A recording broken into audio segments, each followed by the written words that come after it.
Est-ce que vous pensez que le gouvernement français en fait assez pour les entreprises, notamment les TPE et les ETI, pour les protéger de ce tsunami énergétique qui leur tombe dessus? Globalement, je pense qu'il en fait trop pour les très grosses entreprises et pas assez pour les TPE, PME. Voilà.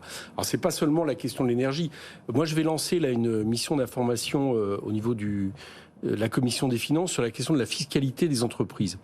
Parce que j'ai du mal à comprendre pourquoi les PME, qui représentent une grosse partie du tissu économique en France, payent en moyenne 25% d'impôts sur les sociétés, pendant que les 300 plus grosses entreprises payent à peu près un peu plus de 17. 17, c'est ça. Voilà. Ça s'est réduit, hein. Il y a une époque, vous savez, l'écart est encore plus grand. Oui, mais enfin, il est toujours très important. Ouais. Et que vous avez des très grosses entreprises comme Total, vous le savez, ça fait scandale, qui explosent ses dividendes et qui payent 0 impôt sur les sociétés en France. En France, mais qui payent beaucoup d'impôts dans le monde. Oui, quoi. Enfin, beaucoup. Enfin, c'est relatif. Justement, enfin, en tout cas, c'est une discussion à avoir. Bon. Et donc là, il y a un sujet qui est posé. Et j'allais dire, c'est un peu la même chose. Je vais pousser votre raisonnement dans son retranchement, Éric Coquerel. Est-ce que ça veut dire que vous ne seriez pas contre l'idée de baisser la pression fiscale sur les PME? On est pour un impôt progressif sur les sociétés. D'accord. Voilà, je vous le dis.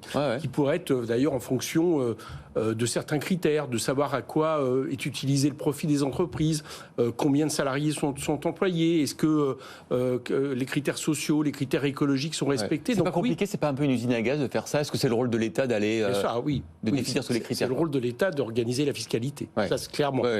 Et donc, à partir de là, d'avantager ceux, par exemple, qui font beaucoup pour l'emploi, qui font plus pour l'emploi, plus pour l'investissement, plus pour le développement économique, plutôt que pour les dividendes. Les Allemands font ça aujourd'hui. Dans le plan de soutien à leurs entreprises, ils vont conditionner les aides au fait que le maintien des activités industrielles en Allemagne. Mais à bien des égards, le plan de... Et aussi, à la non-distribution aux actionnaires de dividendes aux actionnaires. C'est aussi une des conditions. Mais figurez-vous, on n'a pas pu la présenter parce que ça s'est arrêté avec le 49.3, mais dans la partie des recettes, du budget recettes, vous savez comme moi qu'il y a eu un amendement de mon collègue Mattei, qui est le président du MoDem, qui avait imaginé de taxer les super profits en taxant les super dividendes.